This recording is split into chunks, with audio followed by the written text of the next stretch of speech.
to southern and eastern Kentucky. This is WYMT Mountain News at 5:30.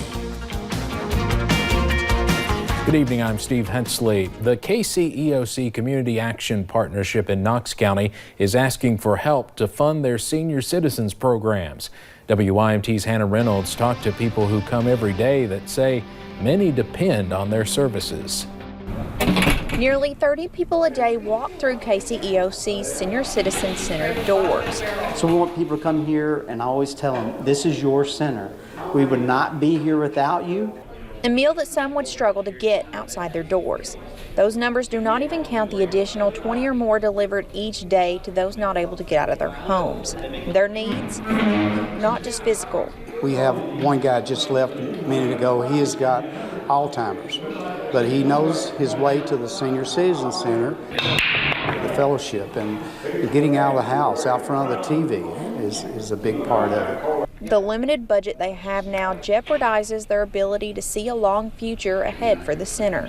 To put it bluntly, we need cash donations. We are pretty much in the hole around $2,500 a month as far as administrative costs. The programs many see as invaluable.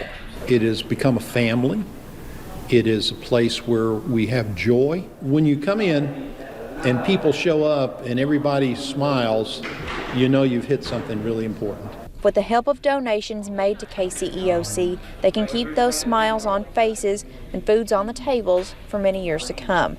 In Knox County, Hannah Reynolds, WYMT Mountain News. If you would like to donate, you can make checks payable to the KCEOC Community Action Partnership and take them to the Knox County location at the main office in Gray. Knox County has now joined many others across the state declaring themselves a Second Amendment sanctuary. Today at 2:30, the fiscal courtroom was filled with people in support of the declaration, and it met no opposition. The resolution means that folks will have their rights as gun owners protected. And this is partly in response to recent gun control proposals in nearby Virginia. A man wanted out of Florida and arrested in eastern Kentucky for murder will spend 50 years in prison.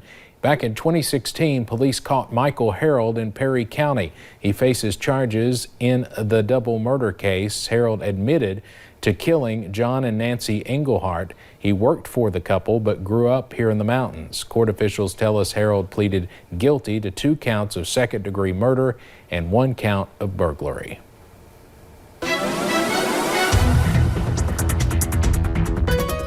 And we started the day off on a very chilly note. At least we saw that sunshine come out and warm us up just a little bit. We even still saw a little bit of snow along US 119 over into Pine Mountain, but you'll see it in just a second. It definitely faded away pretty quickly with the plenty of sunshine we saw today. Clouds, though, have now started to move back into the area, and those temperatures on the chilly side once again near 39 degrees. If we're looking over into Jackson, feeling like 39 degrees out there. Most of us into the upper 30s now. Some spots still into those lower 40s. It's a little chilly, but a lot better than what we were feeling yesterday. So we're about 10 to 15 degrees warmer than we were this time yesterday. We talked about warm up each and every day, and we'll get a little bit warmer as we head into tomorrow as well. Tonight, still a chilly one though, those mid 20s, but we're going to see those mostly cloudy skies.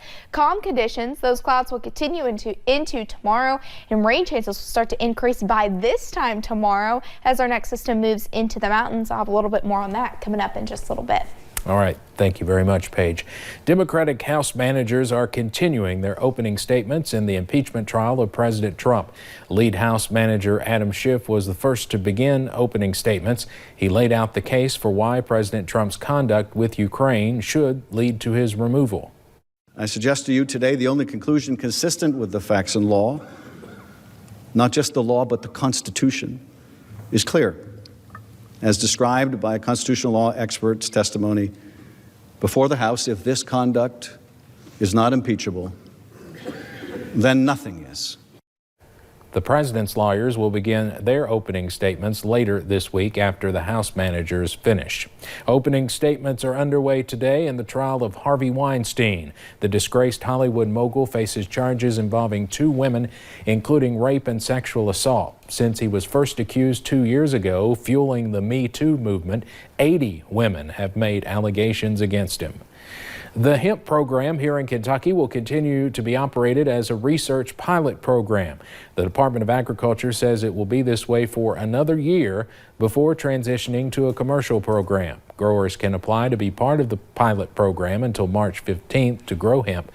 The application is available online.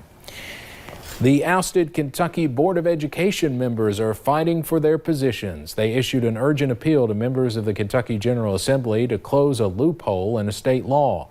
The law is one Governor Andy Beshear cited when he decided to remove all of the members and replace them just one day after taking office. The appeal is calling for the General Assembly to reinstate those members to finish the end of their terms. The former board also filed a federal lawsuit. A man is accused of exposing himself to women on the University of Louisville campus. Police say James Westbecker was driving a minivan when he exposed himself to a woman earlier this month. The incident was caught on video. Police say he tried to get a different student into his van 3 days later. This is not the first time Westbecker has faced this charge. He was convicted of indecent exposure in 2014 and 2015. He's been banned from the Louisville campus since 1995 for similar behavior. In Wayne County, a man is facing additional charges. Deputies arrested James Rose last week. They say he held a woman against her will, then led deputies on a chase in a stolen car. At the end of a pursuit, he allegedly assaulted the deputies. He was arrested on charges of unlawful taking and assaulting officers. During the investigation, deputies added robbery, burglary, and unlawful imprisonment charges.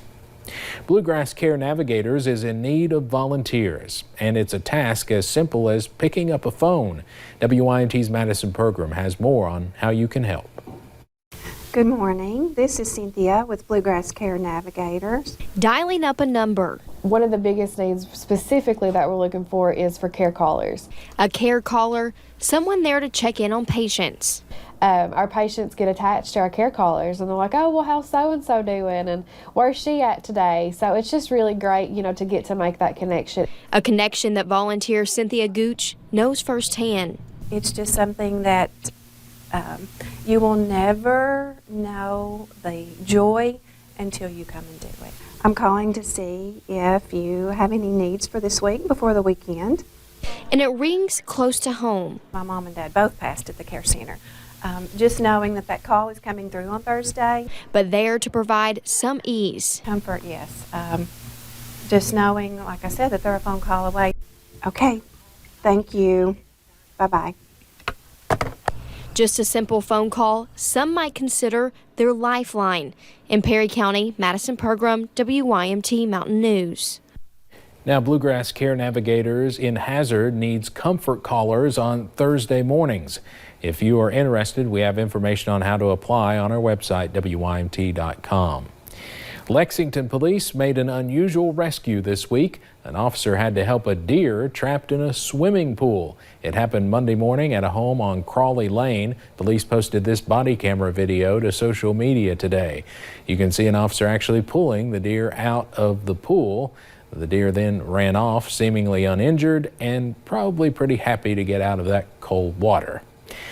Coming up on Mountain News at 5:30, popular apps women use to track their health may be exposing more information than they realize. We'll tell you about the potential concerns.